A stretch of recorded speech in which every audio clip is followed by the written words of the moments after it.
কাকা কেমন আছেন? এই তো ভালো আছি। বলো, তুমি কেমন আছো? চলে যাচ্ছে। বেশ বেশ, বসো বসো বসো বসো বসো। তারপর বলো, কিছু বলছিলে? তেমন কিছু না। হ্যাঁ, তাহলে আপনার কবিতাগুলো শুনতে খুবই ভালো লাগে। আচ্ছা, আচ্ছা। অঘ্রাণ মাস নিয়ে কিছু বলুন। অঘ্রাণ মাস নিয়ে শোনো ভাইপো, বলার সেরকম কিছু নাই।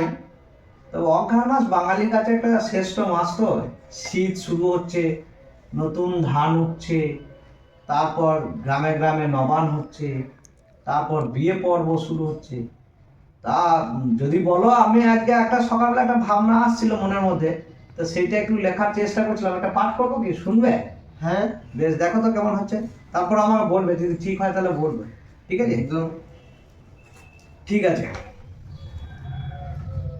অঘ্রাণের প্রথম প্রাতে যথাযথ ঠান্ডা লাগছে।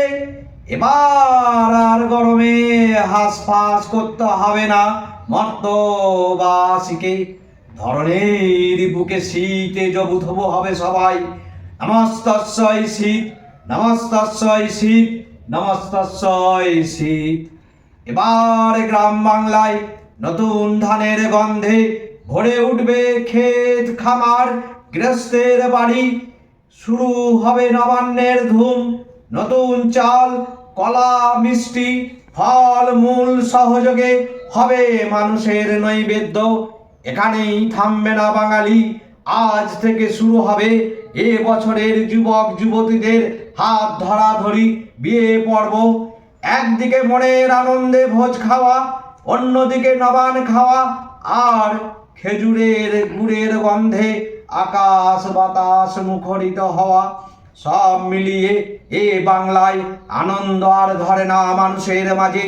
ইয়া দেবী অঘ্রাণ মনস্তুষ্টি রূপেণ সংস্থিতা, ইয়া দেবী অঘ্রাণ শান্তি রূপেণ সংস্থিতা। নমস্তস্যৈ অঘ্রাণ, নমস্তস্যৈ অঘ্রাণ, নমস্তস্যৈ অঘ্রাণ, নমস্তস্যৈ, নমস্তস্যৈ, নমস্তস্যৈ, নমস্তস্যৈ নমো নমঃ। ভালো লাগলো? দারুণ দারুণ ঠিক আছে। দারুণ।